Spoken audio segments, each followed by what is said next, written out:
The spoon struck the side of her teacup 3 times before she managed to set it down. It was a small sound, no louder than a nail tapping glass, but I remember it more clearly than the rain against the kitchen window or the smell of wet wool drying near the stove. Her hands were folded in her lap after that. Her eyes stayed on the table. My father had told me she was ready to become my wife. The tears she was trying not to shed told me something very different, and before that evening was over, I would have to decide whether I wanted a marriage more than I wanted the truth. My name is Jonas. I am a husband, a father, and the head of a household in an old order Amish community. I share these stories because the choices that shape a family are often made in quiet rooms long before anyone else sees the result. As you listen, I would like you to consider one question. Can a person truly agree when everyone around them has already decided what their answer must be? I was 27 that spring. Anna was 24. I say our ages plainly because people sometimes hear a story about an arranged courtship and picture children being pushed towards something they cannot understand. That was not what this was. We were both adults. We had both worked, carried responsibility, and stood before the church as members accountable for our own conduct. But being old enough to choose does not mean a person is always free to choose. Sometimes pressure is built so carefully around you that obedience feels like the only door left open. My father had begun speaking about Anna during the winter. He did not present it as a command. Amish fathers rarely need to speak that way when a son has been raised to hear the weight behind a suggestion. He mentioned her steadiness, her skill with children, the way she cared for her widowed mother, and the good order of the family farm despite several lean years. He said she was serious about the faith and had no interest in leaving the community. Each detail sounded sensible. Together, they sounded like a future already measured and cut to size. At that time, I was working 6 days most weeks between our dairy barn and a small cabinet shop owned by my uncle. I had saved enough to begin thinking about a household of my own. A narrow piece of land had become available beyond our south pasture. 12 acres with an old white farmhouse and a barn that leaned slightly east. My father believed the place could be restored. He also believed a man of 27 should not remain uncertain forever. I respected him. More than that, I trusted him. He had led our household through sickness, crop loss, and a barn fire without making his fear the burden of his children. When he said Anna was ready for marriage, I assumed he had reason to know. I had spoken with Anna many times over the years, though never alone for long. She was not a stranger. At singing, she was quiet but attentive. At frolics, she worked without drawing notice to herself. Once, when a child cut his palm on a broken jar, Anna wrapped the hand before anyone else had stopped arguing about whose fault it was. That kind of calm stays in a man's mind. I did not feel swept away by her. That was not how I understood love then. I believed affection could grow from respect, shared faith, and daily work. My father believed the same. By early March, both families knew we were considering a courtship. No announcement had been made, but doors began closing around us in the way they sometimes do. Other possibilities were no longer mentioned. Neighbors smiled with a little too much understanding. My mother began setting aside household items without saying whose home they might enter. Anna's mother sent over 2 jars of peach preserves, even though canning season was months behind us. None of these things forced a decision by themselves. Together, they created a road that seemed to run in only one direction.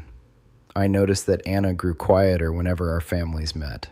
I told myself she was modest. I told myself she felt the same awkwardness I did. A man can explain away many signs when the explanation protects the future he has begun to imagine. The evening I remember most came at the end of March. Rain had fallen since noon, turning the lane dark and soft beneath the buggy wheels. Anna and her mother came to our house after supper to discuss practical matters. That was the phrase used, practical matters. The wedding had not been formally set, yet the women were already speaking about quilts, a cook stove, and which relatives could help prepare the house. My father and I sat at the kitchen table. Anna sat across from me. A kerosene lamp stood between us, and the flame made a narrow gold line along the rim of her cup. She answered questions when they were put to her. She did not volunteer anything. When my mother mentioned late September as a sensible time, Anna's fingers tightened around the spoon. Then came those 3 taps against the cup. I looked at her face and saw the wetness gathering beneath her eyes. She blinked hard and lowered her head. No one else stopped speaking. Perhaps they did not see. Perhaps they saw and believed tears were natural for a woman approaching marriage. My father continued discussing the farmhouse roof. I watched Anna breathe. Each breath was shallow. There is a difference between a person who is overwhelmed by joy and a person trying not to be noticed. I knew that difference from frightened horses, from children waiting to confess a broken tool, and from my own reflection on the morning we thought the barn fire would spread to the house. Fear makes the body smaller. Anna looked as though she was trying to disappear while seated in plain view.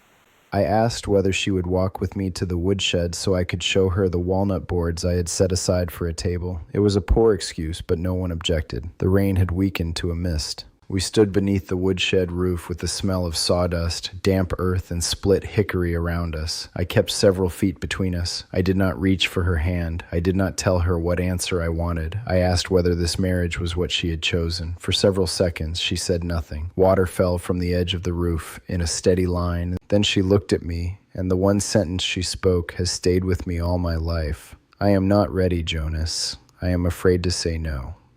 That was the only answer I needed, but it was not the only truth I had to face.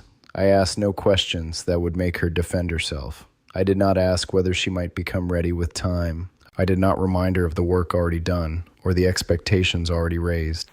A frightened no does not become a yes because other people have made plans.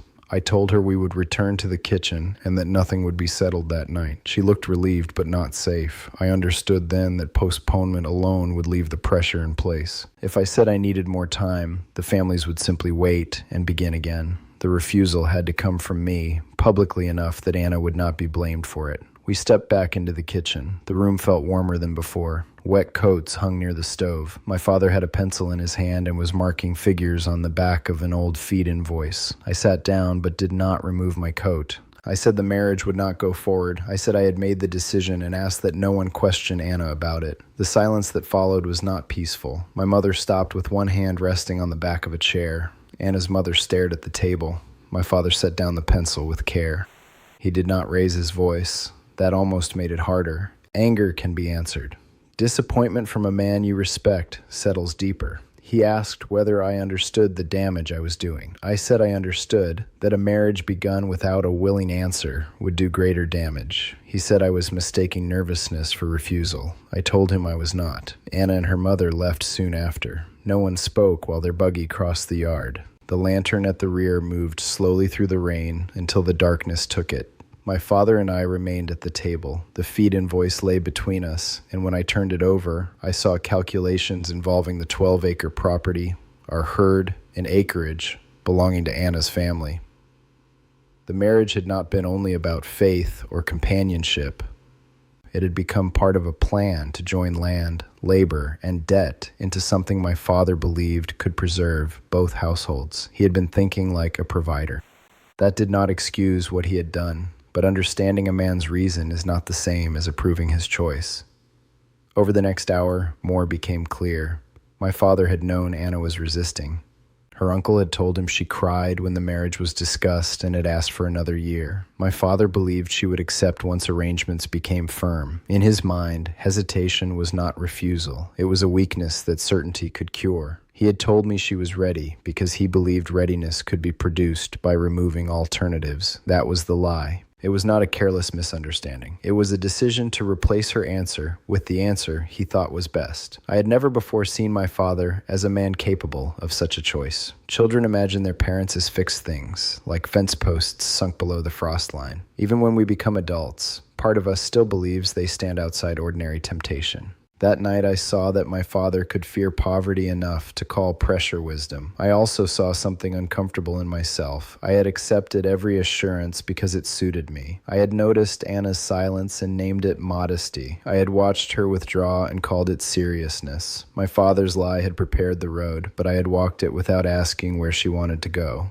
The following weeks were difficult. There was no public accusation, and I did not repeat what Anna had told me. I took responsibility for ending the match. Some people believed I had behaved selfishly. Others thought I had become frightened of marriage. A few suggested there must have been a hidden moral problem in Anna's family. That was the part I hated most. When people are not given the truth, they often create a harsher one. I corrected what I could without exposing her. I said only that Anna had done nothing wrong and that the decision was mine. My relationship with my father became formal. We still worked together each morning. We milked the same cows, repaired the same fences, and ate at the same table. But trust had changed shape. I no longer accepted his certainty as proof. That pained him. It also angered him. For a time, he treated my questions as disrespect. I treated his silence as punishment. Neither of us knew how to repair what had been damaged. The 12-acre property was sold to another family in May. I watched them replace the roof that summer. Each new sheet of metal flashed in the sun, like evidence of a life I had refused. There were mornings when I wondered whether I had overreacted. Not because I doubted Anna's words, but because consequence can make a clear decision feel complicated. I had lost the house, strained my family, and damaged my standing with some neighbors. Anna's household faced gossip. My father reminded me that good intentions do not erase practical costs. He was right about the costs. He was wrong about what they proved. A decision is not mistaken merely because it is expensive. Sometimes the price is the reason people avoid doing what is right. Anna did not marry that year. She began helping an older midwife in a district several miles away, traveling with her mother when needed. I heard she was good at the work. 2 years later, she married a widower near that district who had 2 young daughters. I was not present at the wedding, and I never asked for details that were not mine to know. I was told she entered that marriage willingly. That was enough. My own life did not stop. For a season, I believed perhaps I had missed the only match meant for me. That was pride disguised as sorrow. 3 years later, I began courting the woman who became my wife. Before any family discussion grew serious, I asked her directly what she wanted. I did not ask once and assume the matter settled forever. We spoke more than once, in the open and without promises already hanging over her. She was not shy about her answer. The certainty in her voice taught me how different willingness sounds when it is given room. We have now built a household with children old enough to form opinions of their own. That brings the old story back to me more often than I expected. As a father, I understand the temptation to guide a child so firmly that guidance becomes control. You know their habits, you see dangers they cannot see, you carry the costs of their mistakes. It becomes easy to believe that love gives you the right to decide. But love that leaves no room for an honest no is not protection. It is fear wearing a father's coat. My father and I eventually spoke plainly about what happened. Not soon. Years passed first. Time softened our anger, but did not make the truth unnecessary. He admitted that debt and the threat of losing land had narrowed his thinking. He had believed the marriage would solve several problems at once. He had also believed Anna would later be grateful that the decision had been made for her. I told him gratitude cannot be demanded in advance. He did not offer a dramatic apology. That was not his way. But after that conversation, I noticed how he spoke to my younger sisters about courtship. He asked more questions. He allowed more silence. Once, when a proposed match was being discussed, he ended the conversation before anyone else was ready and said the young woman should be given time without visits or persuasion. I knew where that change had come from. Sometimes repentance is heard less in what a man says than in what he no longer permits himself to do. I do not tell this story to present myself as unusually righteous. I nearly failed to see what was in front of me. I benefited from the arrangement. I trusted the person directing it. I'd imagined the farmhouse, the cabinet table, the rows of beans behind the kitchen, and children carrying kindling across the yard. Every part of that future made it easier to ignore Anna's face. What stopped me was not wisdom I had possessed for years. It was one moment of honesty from a woman who had very little room to speak. My responsibility was simply not to bury it. There are communities where parents choose more openly, and communities where young people claim complete freedom while still being ruled by money, fear, loneliness, or the wish to please. Pressure does not belong to one faith or one way of dressing. It can exist wherever the cost of refusal is made too high. That is why consent must be more than the absence of protest. Silence can mean peace. It can also mean a person has learned that speaking will only bring more pressure.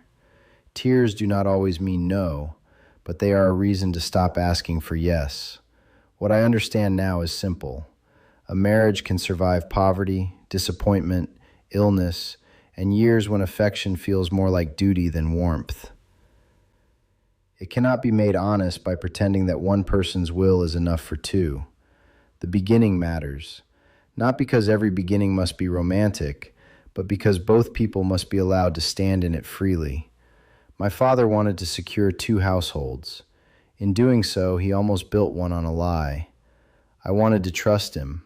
In doing so, I almost accepted a wife who was afraid to refuse me. The right choice did not make everyone happy. It did not preserve the land. It did not protect our names from gossip. It only prevented a wrong from becoming permanent. Sometimes that is all a man can do, and it is enough.